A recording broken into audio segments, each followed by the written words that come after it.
nell'ambito del software, como si sostiene XPM y su dinamismo.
Não fez, não fez.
And then most of the texts that are inside are basically lifted from articles and essays that are written and more journals. So in a typical exhibition form, because I also do exhibitions inside the books, it will be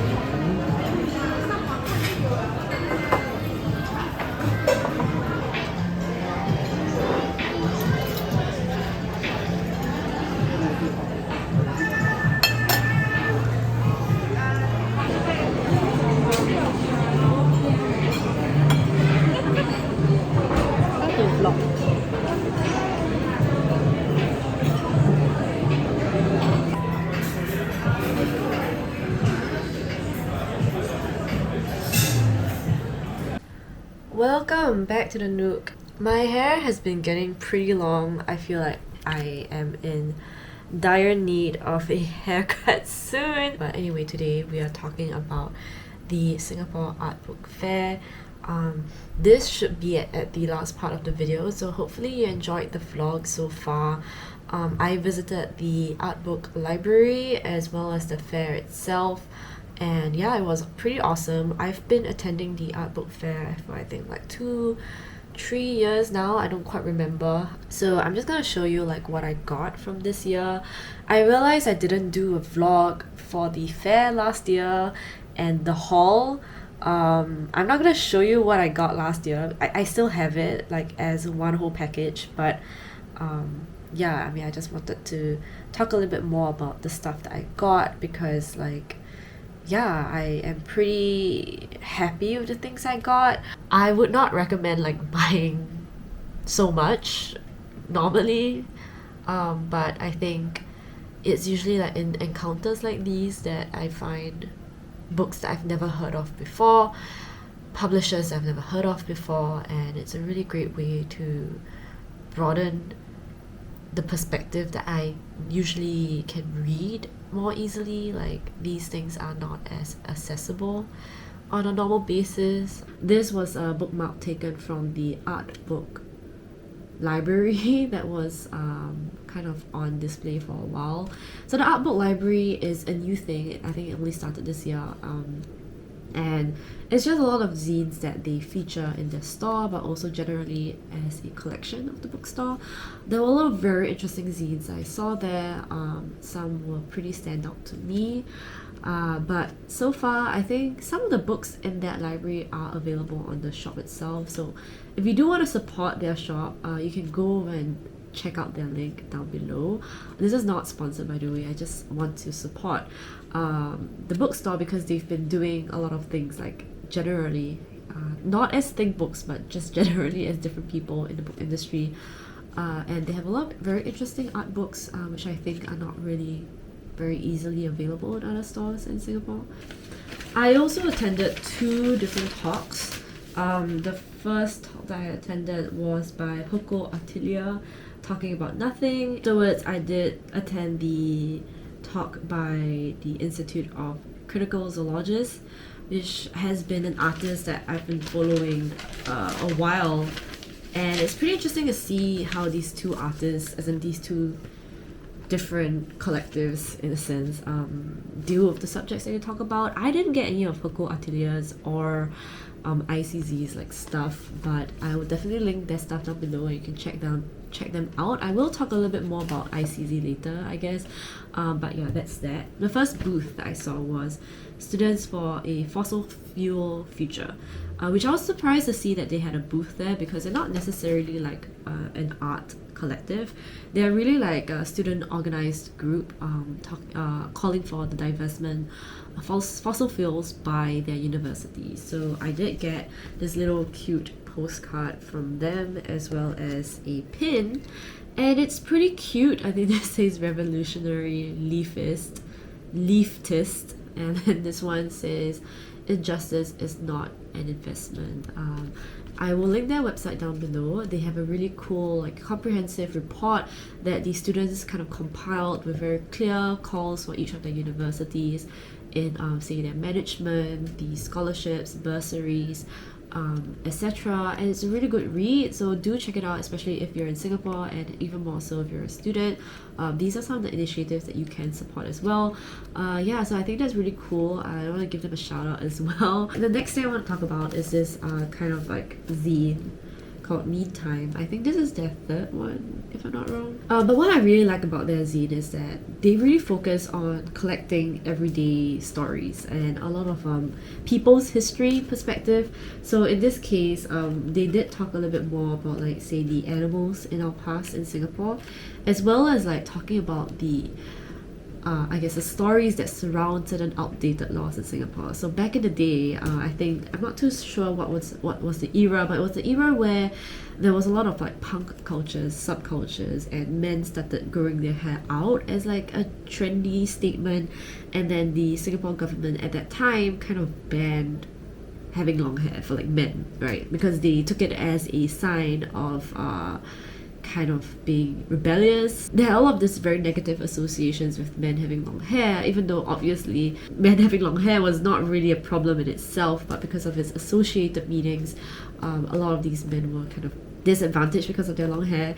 And so they had a couple of stories here where they interviewed men that decided to keep their hair long, and to talk about it in like a modern context, like what about long hair that these men liked, which is pretty interesting. I thought like it is a very cute way of approaching a story, and as you can tell, there's just a lot of old family photographs throughout, and this is so cute. They actually removed a part of the book itself, and when I asked the person at the booth, he mentioned how it was supposed to imitate a bite mark, like an animal biting off a piece of the book. So they did that for every single edition. Okay, and then after that, I actually saw this illustrator called Jonette. I'm sorry if I pronounced it wrong, but she's actually a subscriber on my channel, and I've seen her TikToks from like a long time back, and so we've been like mutuals on different social media pages, I think. So it was really nice to see her in person, and this was an illustration that I got from her. She told me that this is her brother hugging a papaya, and like he was having a good day. That was really cute. I really like that, and I don't know whether you can tell, but I'm extremely drawn to the color orange. Next, I did get a couple of zines from a queer collective, of whom some, I don't know, my grammar is pretty wrong, but some of the artists in this collective are friends of mine, and I really love their work, and I think they are just such creative people with lots of great things to say. This is an eco-lesbian zine, which is pretty cool in my opinion, and it opens up into a little poster thing, which I'm really bad at folding back, so I'm not gonna try and open it completely. Yeah, so that's the first zine that I got, and then I got this one, Now I Walk with Grandma and Little Boy Leaf in one. I'm not sure if that's how you read out the title, but this is by Mushroom Girl 98, and I just love this whole, the pictures are just so lovely. Okay, and the last one I got was is the Disability Zine by Jeannie Heaney, and they have such a lovely, like, calm tone throughout the whole thing, but it's really reflective and meditative. These artists have a very, strong but also very tender way of approaching intersectionality, queer, radical art making, and I love that for them. I really do. I'm so happy to be able to support my friends at the fair. So do check out their work down below and to check out their zines as well. And I love it. Wow. Okay, this is so amazing. This is a really cool kind of editorial piece. I realized that I got a lot more of the books rather than any of the zines there. So this was published, I guess, both in Portuguese and in English. I recognize some of the Singaporean authors here, and I really do appreciate these writers' works. And so that was that was also a major consideration in getting this editorial piece.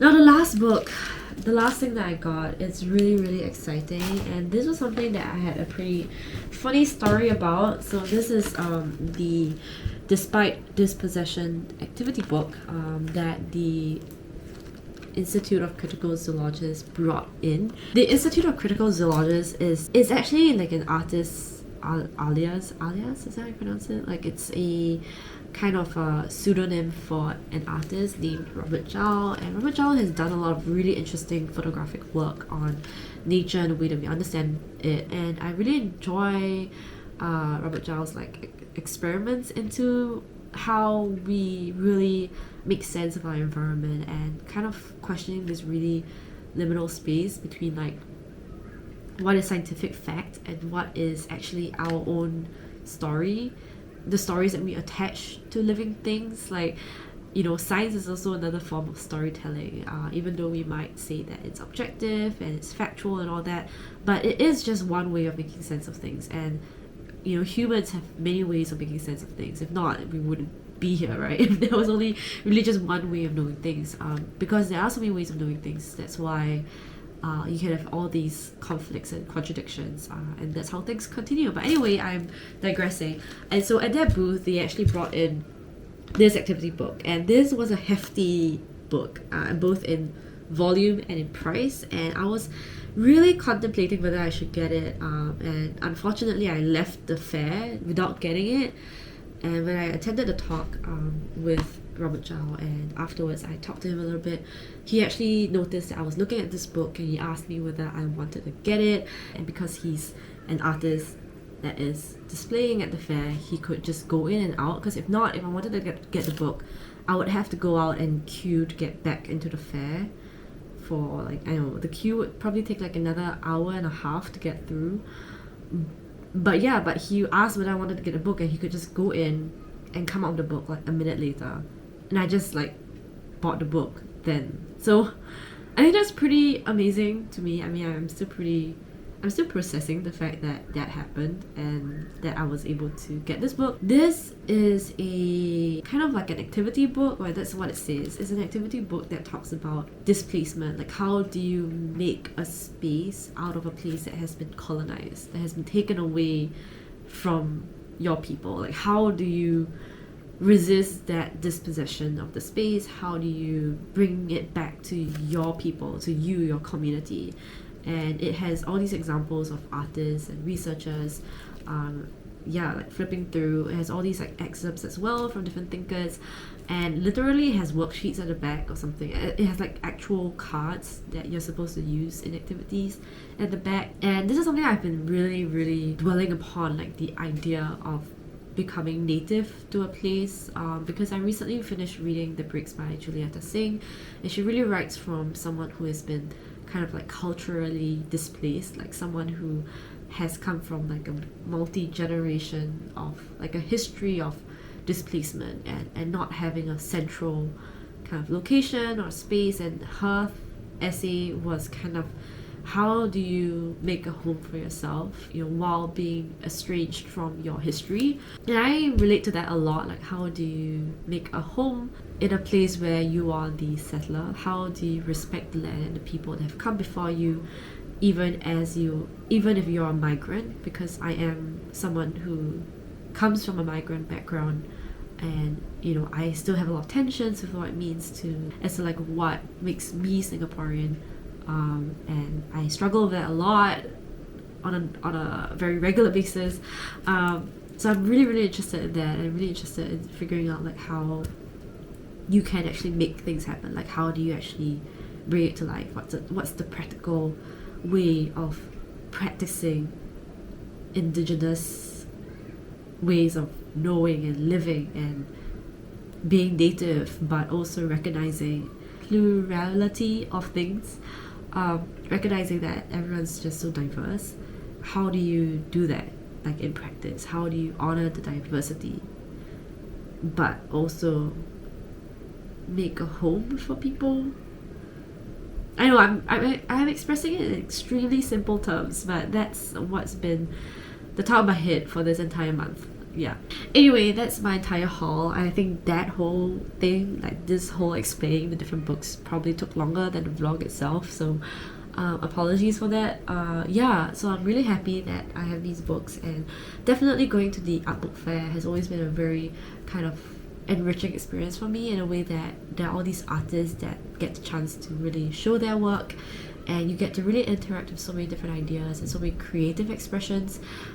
It's always very inspiring to see how creative people get with the medium of a book, because normally I mean I read a lot of books, but normally books are very similar in format. I mean, they're just text, and most of the time you can just read it as text anywhere. You know, nowadays people might not really consider a book as a physical format anymore. You could actually read them as like PDF files online, but fairs like this, and you know, people are still very much invested in what you can do with the format of a book, a physical manifestation of things. And I think books are here to stay in certain ways. Definitely do believe that books as a medium of creative expression will always be a thing, but of course it is still an object. It's still a material object, and there are a lot of limitations to that in other ways. Anyway, that's the end of this entire vlog. The book fair and the library and other books. Yeah, it was a really enriching experience. Again, but did I say that already?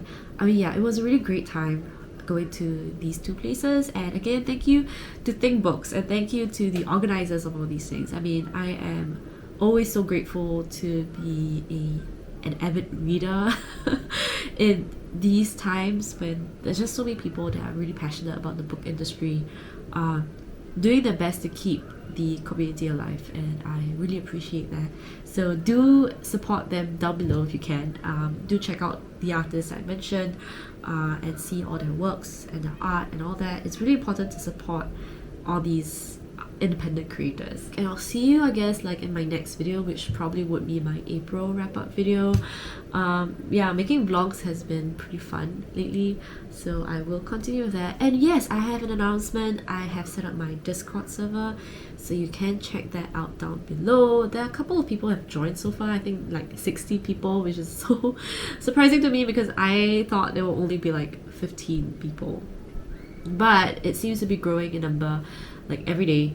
So join it. I don't really have anything planned yet, but we'll see how the community turns out, and we'll see what kinds of things y'all want to do, and hopefully I can try to make that happen as and when I can make that happen. So thank you all once again for your support and your patience in my content. It's so sporadic and it's so random, but again, I'm just so grateful to have a place to express all these things and to show you all these amazing authors and artists and ideas, and I really am so happy to do that.